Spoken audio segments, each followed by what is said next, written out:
है जो डॉक्टरी लाइन के लिए बहुत जरूरी हो गए हैं। कंप्यूटर की भी पढ़ाई हो रहा के ओ वैसे लाला जी कंप्यूटर का लैब हमारे स्कूल में अलग है जिसमें आईटी के आते हैं। मैं तो मान गया बड़को सरकारी स्कूल जितनी सुविधा गणे पीछे खर्च करके भी ना मिल सकती। आगे समझ में आगी आगी कत्ती आगी।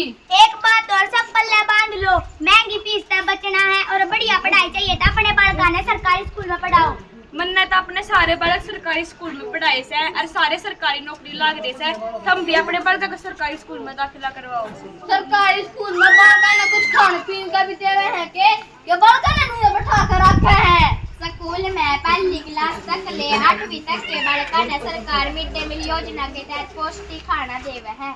मैं तो इबे जाऊं हूँ कदे सरकारी स्कूल के दाखिले बंद हो जा।